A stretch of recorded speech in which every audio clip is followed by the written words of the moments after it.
ॐ शुक्लाम्बरधरं विष्णुं शशिवर्णं चतुर्भुजं प्रसन्नवदनं ध्यायेत् सर्वविघ्नोपशान्तये। अगजाननपद्मार्कं गजाननमहर्निशम् अनेकदन्तं भक्तानामेकदन्तमुपास्महे। दोर्भिर्युक्ता चतुर्भिः स्फटिकमणिमयीमक्षमालां दधाना हस्तेनैकेन पद्मं सितमपि च शुकं पुस्तकं चापरेण भासा कुन्देन्दुशङ्खस्फटिकमणिनिभा भासमाना समाना सा मे वाग्देवतेयं निवसतु वदने सर्वदा सुप्रसन्ना। मूकं करोति वाचालं पङ्गुं लङ्घयते गिरिं यत्कृपातमहं वन्दे परमानन्दमाधवम्। शान्ताकारं भुजगशयनं पद्मनाभं सुरेशं विश्वाधारं गगनसदृशं मेघवर्णं शुभाङ्गम् लक्ष्मीकान्तं कमलनयनं योगिहृद्ध्यानगम्यम् वन्दे विष्णुं भवभयहरं सर्वलोकैकनाथम्।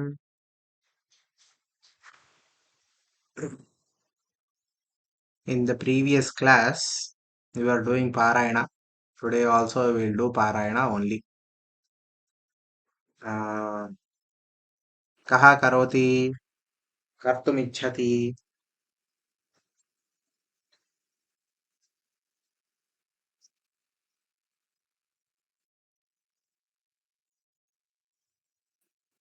I'll do it, sir.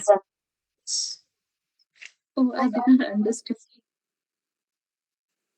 You said Tapasvat. Okay, just a minute. Kaha ityukte who. Of course, that is male, but still. Karoti ityukte who will do it. So because you okay. both are women, I should say maybe ka karoti. Ka is the female form of kaha. Can I do it, Nikki? If you, I practiced actually, so I thought initial one. Sure. Please go ahead.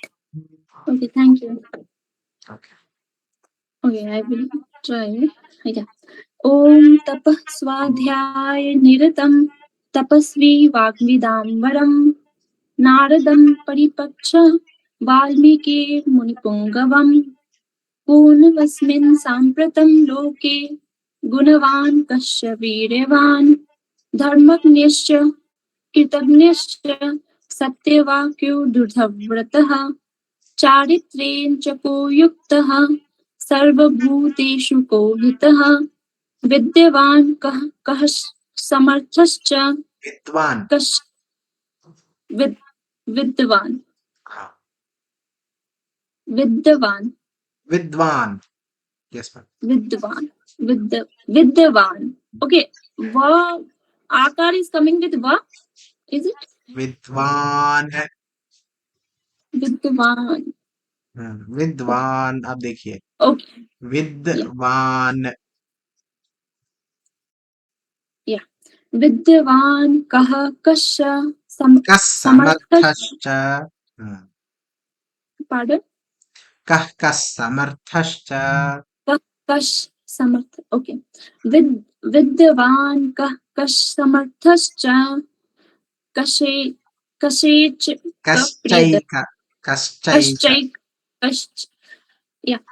विद्वान् कः कस्समर्थश्च कश्चैक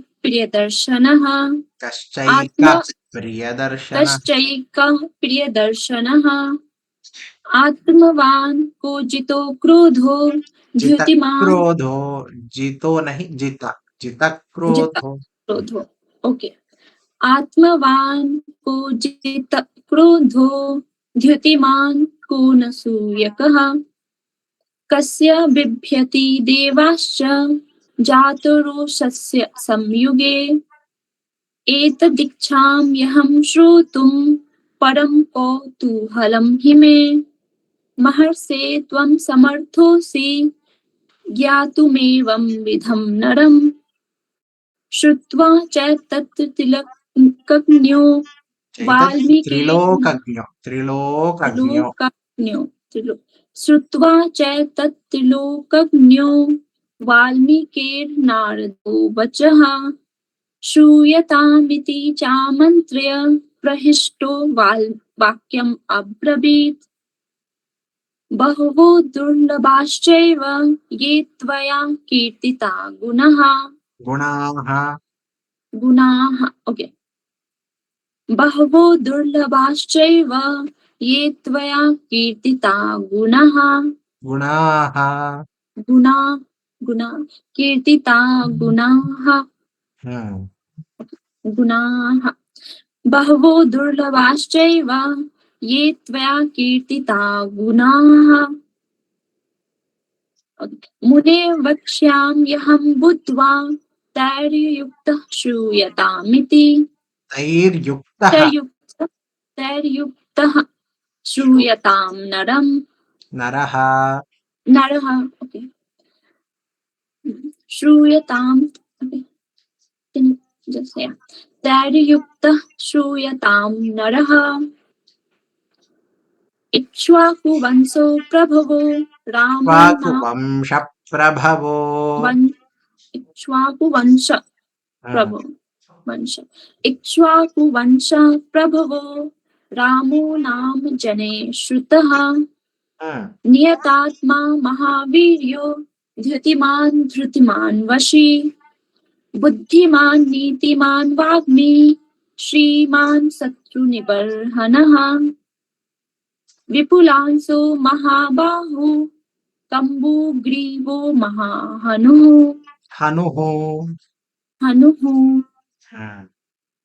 कम्बुग्रीवो महाबाहुः विपुलांसो महाबाहुः कम्बुग्रीवो महाहनुः।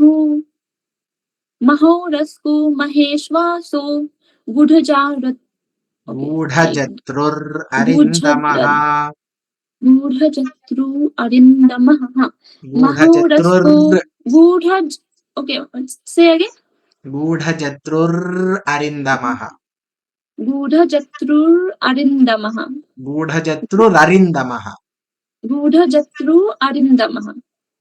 अब ये रा को miss कर रही हो। गूढजत्रुररिन्दमः हाँ ओके गूढजत्रुररिन्दमः ओके महोरस्को महेश्वासो गूढजत्रुररिन्दमः आजानुबाहु सुशिराः सुललाटः सुविक्रमः समः समविभक्ताङ्गः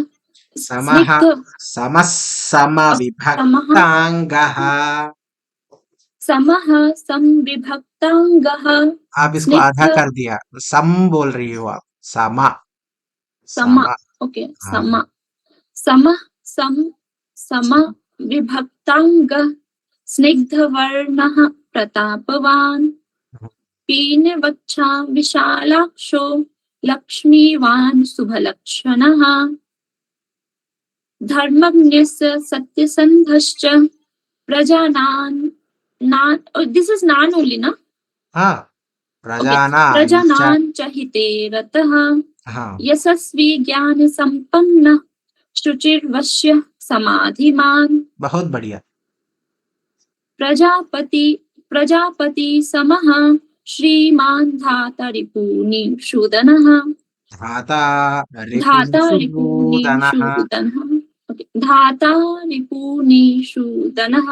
ये पू छोटी है, ये शू दीर्घ है। धाता रिपुनिषूदनः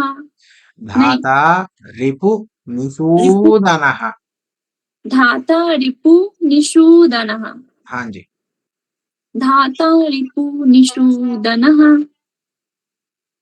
रक्षिता जीवलोकस्य धर्मस्य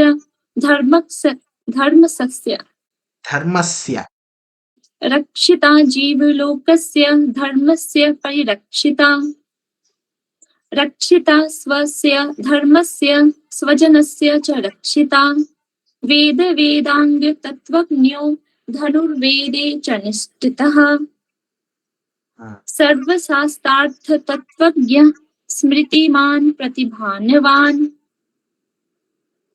सर्वलोकः प्रिय साधुर् अधीनात्मा विचक्षणः अधीनात्मा ओके eat it अधीन has आत्मा विचक्षणः सर्वलोकः प्रिय साधुर् अधीन आत्मा विचक्षणः सर्वदा विगतः yeah I think I did not practice afterward अच्छा कोई बात नहीं ठीक है आप बहुत अच्छे से प्रैक्टिस किया thank you आप बहुत अच्छा पढ़ी आज thank you does anybody other than Arpana ji want to Yeah. continue from here yes ma'am okay please Actually, I don't know. On that day, my daughter read. Okay. I I will see. try. Okay ma'am I'll help you out if you need any help so if Yeah. if this is the first time you are reading it I would recommend that I'll read it once and you can follow me No. Like that, I can read a bit. okay then no problem Ha. सर्वदाभिगत संदिग्ध समुद्र इव you want it in Kannada lipi ma'am like which lipi would be better for you if Sanskrit would be better only. Sanskrit only. Anything.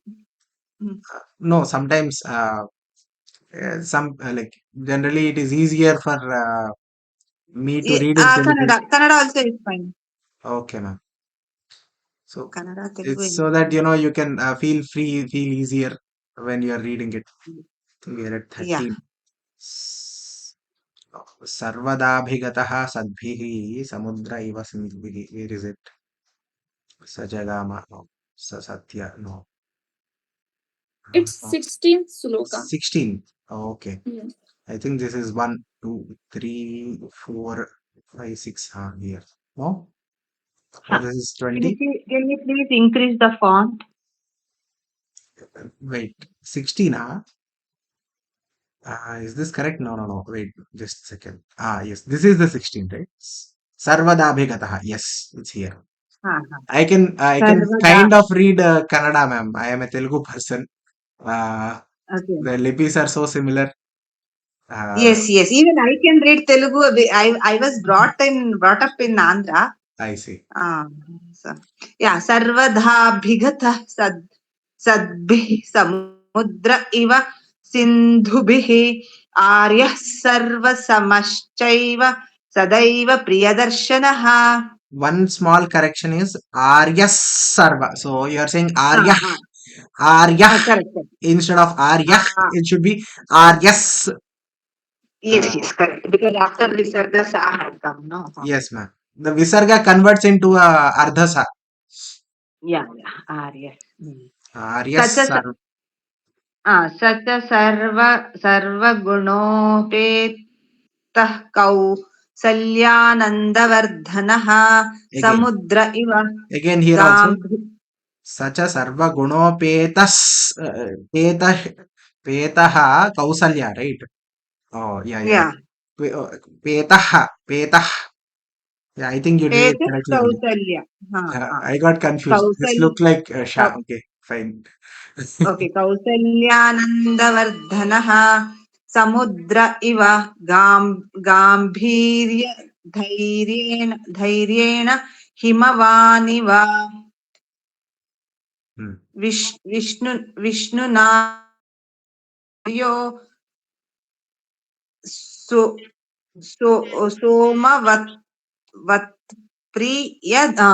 सोमवत्प्रियदर्शनः कालाग्नि सदृशक्रोधे क्षमया पृथिवी समः कालाग्नि सदृशः क्रोधे क्षमया पृथिवी समः धनदेन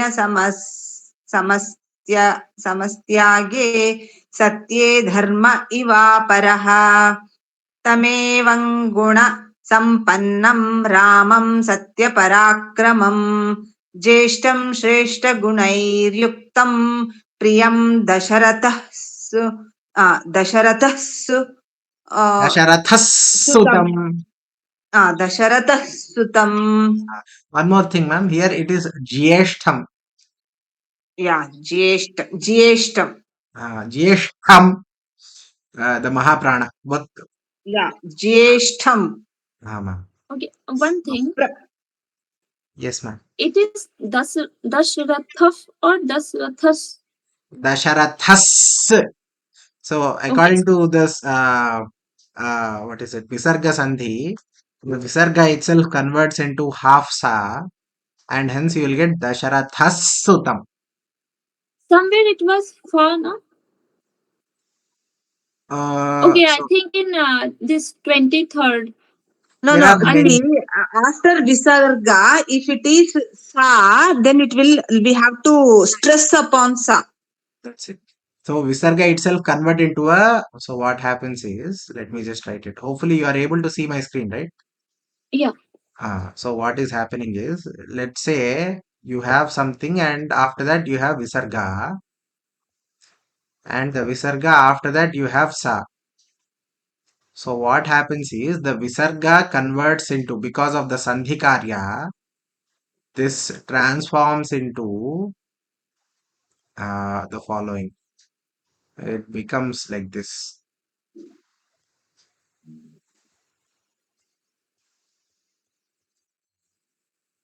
Please forgive my bad handwriting. But yeah, this is what. Yeah, it's nice of you. Dasharathasutam. So that is what I am trying to say. In the tha Yeah. also, Dasharatha, although we are writing it as like this, this tha actually has two things. It has the Vyanjana th followed by a, and then there is the Visarga, Dasharatha, and then you have sa, Sutam, you have su. So what will happen? Same Visarga Sandhi will happen between this. The Visarga will be converted into so what happens is you will have to hiss like a snake. Dasharathasutam. Okay. So if you go to 23rd sloka, Okay, ma'am. 21, 22, 23. I think this is so, 23. so Sasasya Vachanad Raja. Is that the one? last two words of the final line. Dasharatha Priyam. Here, afpa. So here again, this is again a different Visarga Sandhi. When Visarga is followed by Pakara, pa, so what happens is the Visarga converts into something called Upadmaniya. It is written like this. It has a special symbol. And it should be like, it sounds like fa, afpa, afpa. That's how it sounds like. Okay. Yeah. So Dasharatha Priyam. Yeah, I was Dasharatha confused. Priyam. This is Dasharathasutam. Yeah, got it. Okay. Got it. All right. Okay. Sadaiva Priyadarshanaha. Where is the Dasharathasutam? 28th sloka. 28. 20. 20. Okay. Should be somewhere here only. Yes. Is this the one? Dasharathasutam. Yes, ma'am. Please continue. Which one? ज्येष्ठं श्रेष्ठगुणैर्युक्तं प्रियं दशरथः सुतं Dasharathasutam. दशरथः सुतं प्रकृतीनां हितैर्युक्तं प्रकृतिप्रियकाम्यया यौवराज्येन Samyoktum aichat. Samyoktum ऐच्छत् Pritya. प्रीत्या महीपतिः Dirgha, ma'am. Pritya महीपतिः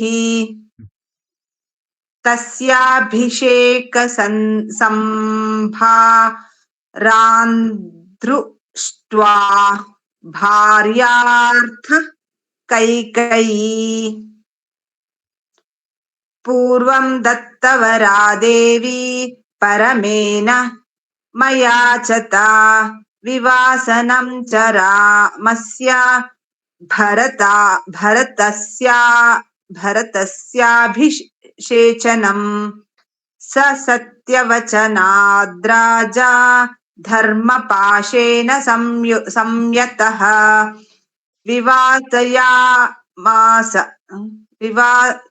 विवासयामास सुतं रामं दशरथः प्रियम् दशरथः प्रियम् दशरथः प्रियम् न जगा न स जगाम स जगामवनं वीरः प्रतिज्ञामनुपालयन् पितुर्वचननिर्देशात्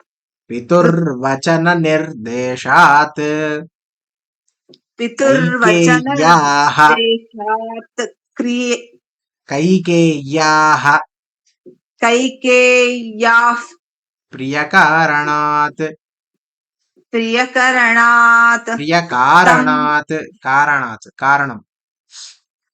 प्रियकारणात् तं व्रजन्तं प्रियो भ्राता लक्ष्मणो अनुजगामः. So actually the akara is a lopa.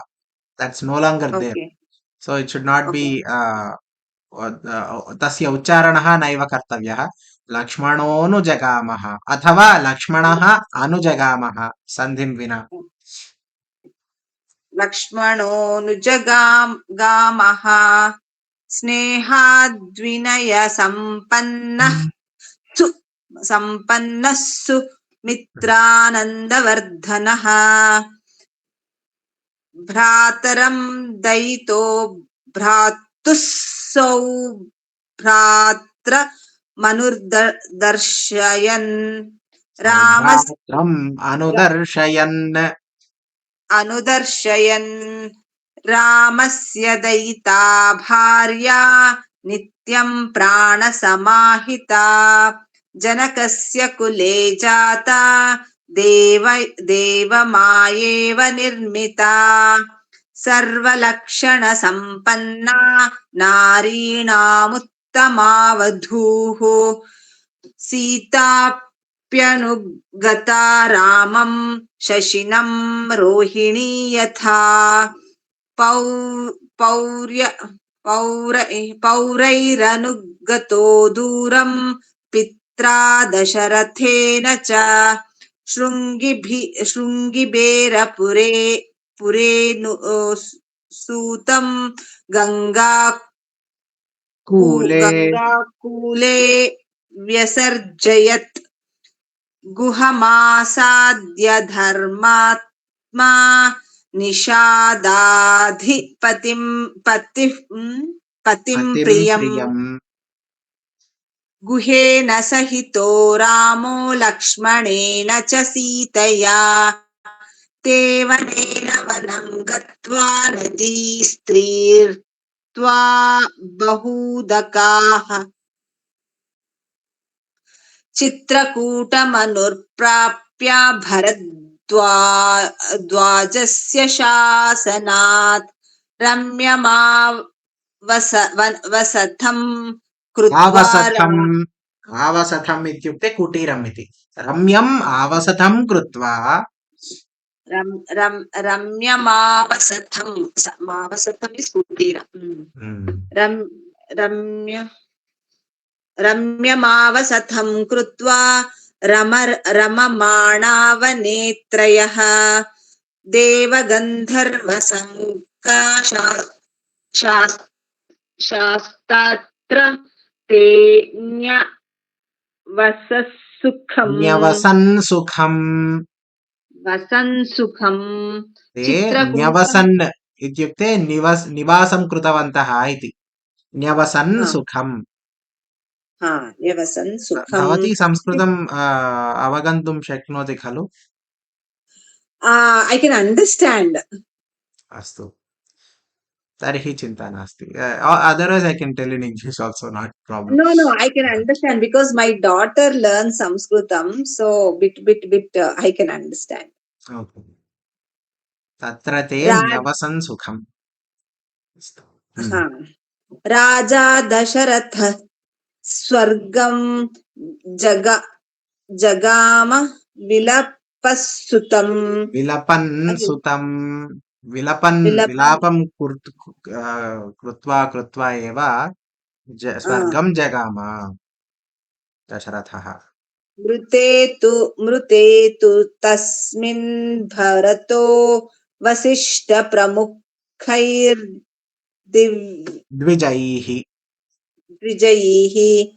नियुज्यमानो राज्याय नैच्छद्राज्यं महाबलः स जगाम वनं वीरो रामपादप्रसादकः गत्वा तु स महात्मानं रामं सत्यपराक्रमम् याचत् भ्रातरं रामम् आर्यभावपुरस्कृतः.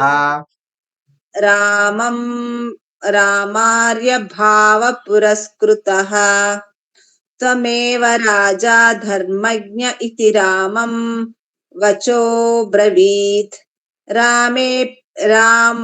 रामोऽपि परमोदारः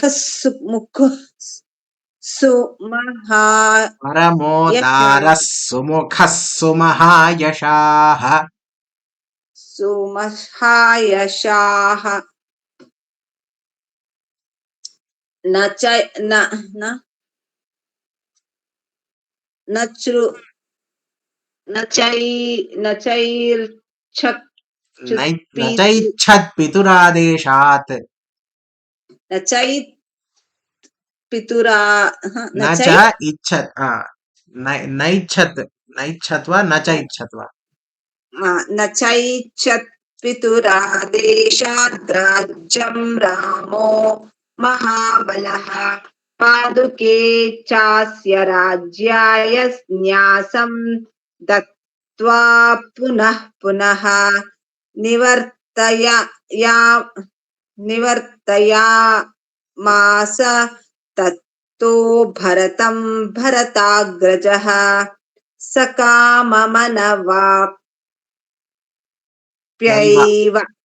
वाप्यैव रामपादा उपस्पृशन्. आदौ उपस्पृशन्.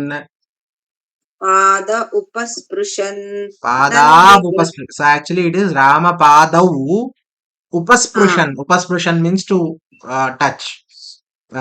He is saying Ramapadav upasprishan. The sandhi makes it av. So the Ramapadau. Au becomes av. So what is happening because is, pada are two, no? So au. no. So it is AIO au. This became au. And then after this there was u. So what happened is this au became ava, au, av. Au became av. I hope you are able to see the difference between the two. Yeah. And then this u also adds here. So what is happening is Ramapadav upasprishan. Ramapadau upasprishan is becoming Ramapadav upasprishan. Okay. Oh, sorry. It's not au. Sorry. Wait. It should be av. Au. Shimeta.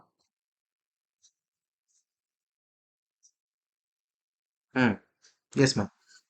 नन्दिग्रामे करोद्राज्यं रामागमनकाङ्क्षया गते तु भरते श्रीमान् सत्यसन्धो जितेन्द्रियः.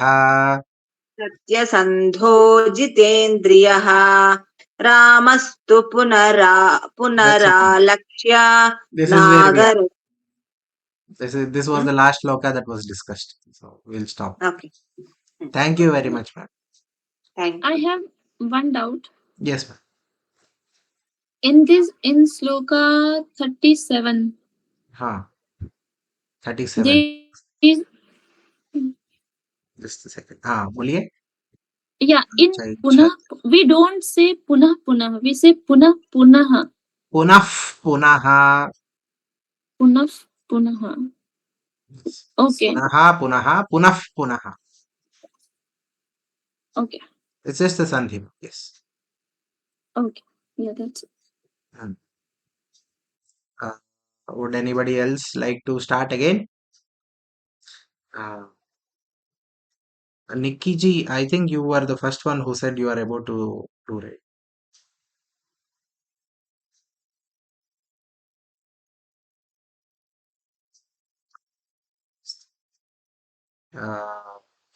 Himagna ji, Himagna Mahodaya.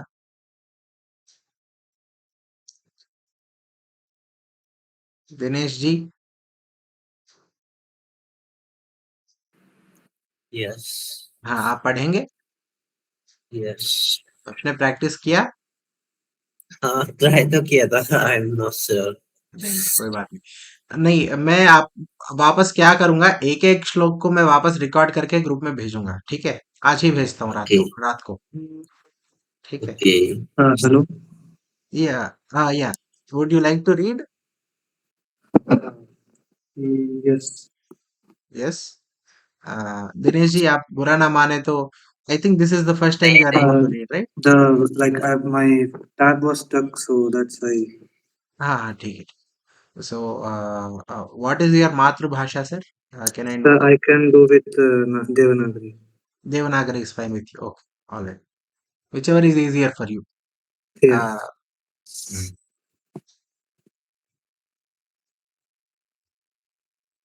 The point I'm trying to prove is Sanskrita is beyond Lipi. Whatever Lipi we use, they are all equivalent. Iti. Yeah. Okay. Am I audible? Yes. तपस्वाध्याय निरतं तपस्वी वाग्विदाम्बरं नारदं परिपप्रच्छ वाल्मीकिर्मुनिपुङ्गवम् कोऽस्मिन् साम्प्रतं लोके गुणवान् कश्च वीर्यवान् धर्मज्ञश्च कृतज्ञश्च सत्यवाक्यो दृढव्रतः चारित्रेण च को युक्तः सर्वभूतेषु को हितः विद्वान् कः समर्थश्च कश्चैकप्रियदर्शनः आत्मवान् को जितक्रोधो द्युतिमान् को न सूयकः कस्य बिभ्यति देवाश्च जातरोषस्य संयुगे एतदिच्छाम्यहं श्रोतुं परं कौतूहलं हि मे महर्षे त्वं समर्थोऽसि ज्ञातुमेवं विधं नरम् श्रुत्वा चैतत्त्रिलोकज्ञो वाल्मीकिर्नारदो वचः श्रूयतामिति चामन्त्र्य प्रहृष्टो वाक्यमब्रवीत् बहवो दुर्लभाश्चैव ये त्वया कीर्तिता गुणाः मुने वक्ष्याम्यहं बुद्ध्वा तैर्युक्तः श्रूयतां नरः इक्ष्वाकुवंशप्रभवो रामो नाम जनैः श्रुतः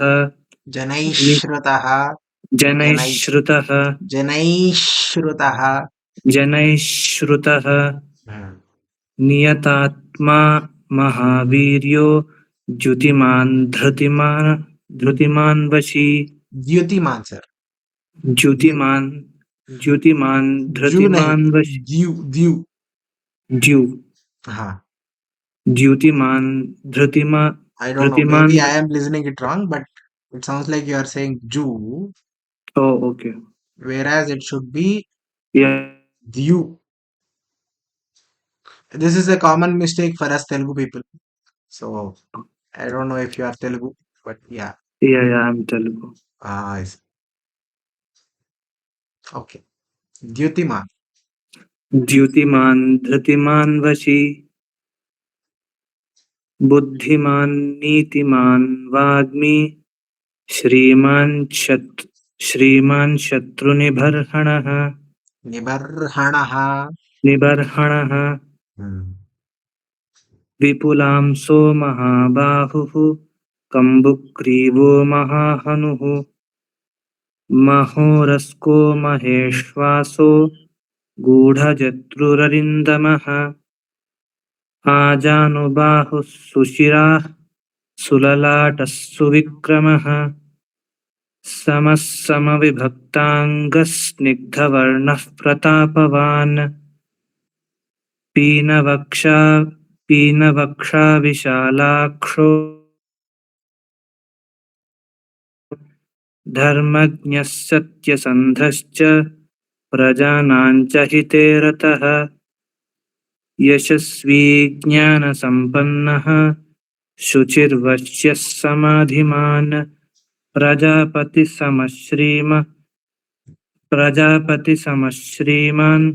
धाता रिपुनिषूदनः रक्षिता जीवलोकस्य धर्मस्य परिरक्षिता रक्षिता स्वस्य धर्मस्य स्वजनस्य च रक्षिता वेदाङ्गतत्त्वज्ञो धनुर्वेदे च निष्ठितः सर्वशास्त्रार्थतत्त्वज्ञः स्मृतिमान् प्रतिभानवान् सर्वलोकप्रियः साधुरदीनात्मा विचक्षणः सर्वदाभिगतः सद्भिः समुद्रैव सिन्धुभिः आर्यः सर्वसमश्चैव सदैव प्रियदर्शनः स च सर्वगुणोपेतः कौसल्यानन्दवर्धनः वर्धनः समुद्रैव गाम्भीर्ये धैर्येण हिमवानिव विष्णुना सोमवत्प्रियदर्शनः कालाग्निसदृशः क्रोधे क्षमया पृथिवीसमः धनदेन समस्त्यागे सत्ये धर्मैवापरः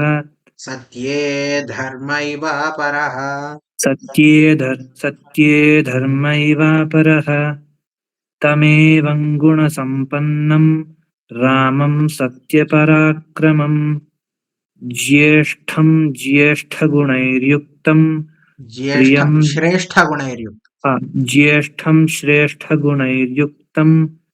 प्रियं दशरथसुतं प्रकृतीनां हितैर्युक्तं प्रकृतिप्रियकाम्यया यौवराज्येन संयोक्तुमैच्छत् प्रीत्या महीपतिः तस्याभिषेकसंभारान्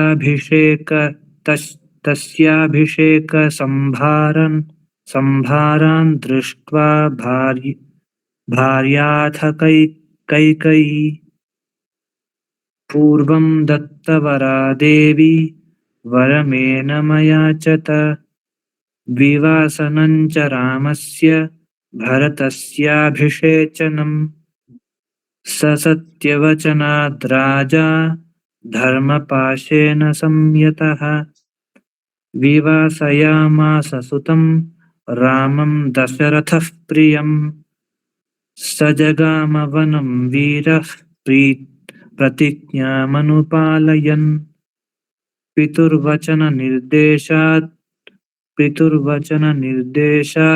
कैकेय्याः प्रियकारणात्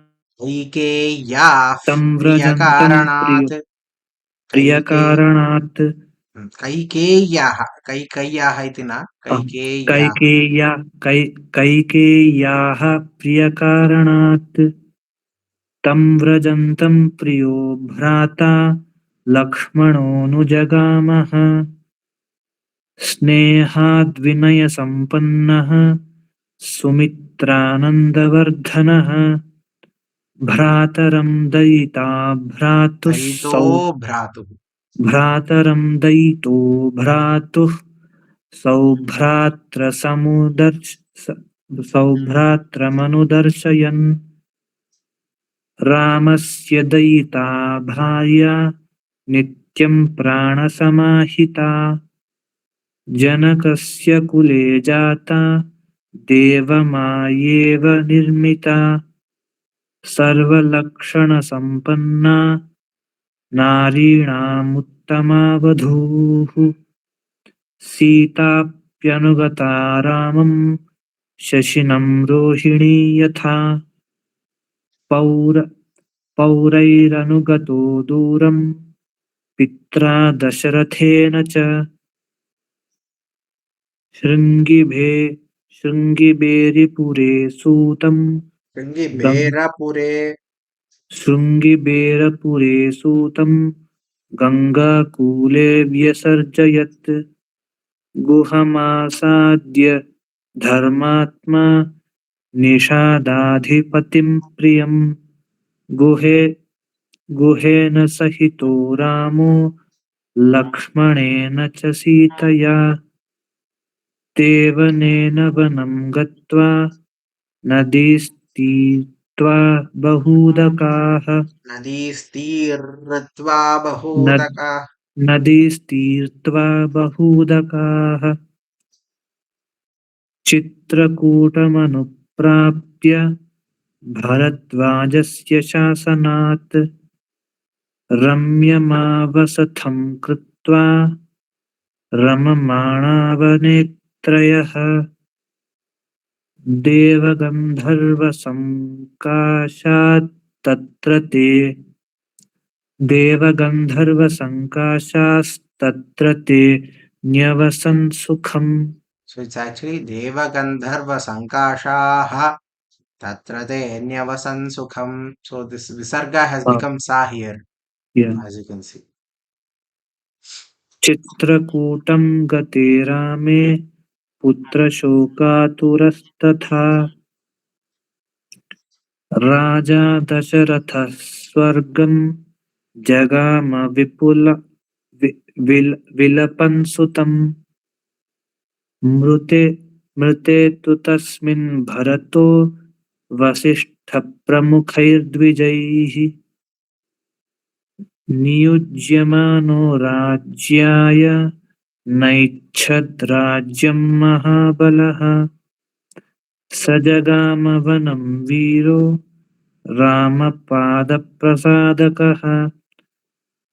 गत्वा तु स महात्मानं रामं सत्यपराक्रमम्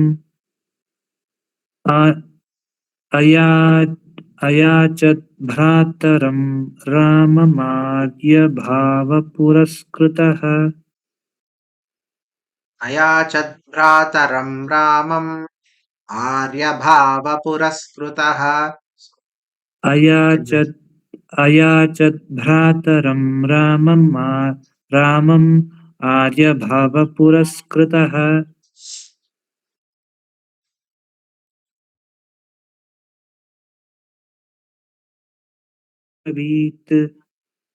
रामोऽपि परमोदारः सुमुखः सुमहायशः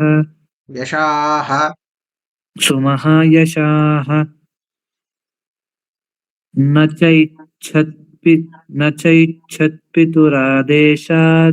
राज्यं रामो पादुके चास्य राज्याय न्यासं दत्त्वा पुनः पुनः निवर्तयामास ततो भरताग्रजः सकाममनवाप्तोऽपि प्राप्यैव रामपादावुपस्पृशन् नन्दिग्रामे करोद्राज्यम् रामागमनकाङ्क्षया गते तु भरते श्रीमान् सत्यसन्धो जितेन्द्रियः। तावदेव। धन्यवादाः। बहु सम्यक् पठितवान् भवान्। One doubt, like what does what you say snigdhavarna mean? स्निग्धवर्णः इत्युक्ते smooth, whose skin is smooth. स्निग्धवर्णः. Oh, okay. Okay. Thank you. Thank you very much. धन्यवादाः. All right then, we'll stop it here for today. Okay. धन्यवादाः. सर्वं श्रीपरमेश्वरार्पणमस्तु. कायेन वाचा मनसेन्द्रियैर्वा बुद्ध्यात्मना वा प्रकृतेः स्वभावात् करोमि यद्यत् सकलं परस्मै नारायणायेति समर्पयामि. यदक्षरपदभ्रष्टं मात्राहीनं च यद्भवेत् तत्सर्वं क्षम्यतां देवनारायण नमोऽस्तुते. विसर्गबिन्दुमात्राणि पदपादाक्षराणि च न्यूनानि चातिरिक्तानि क्षमस्व पुरुषोत्तम. धन्यवादाः. धन्यवाद.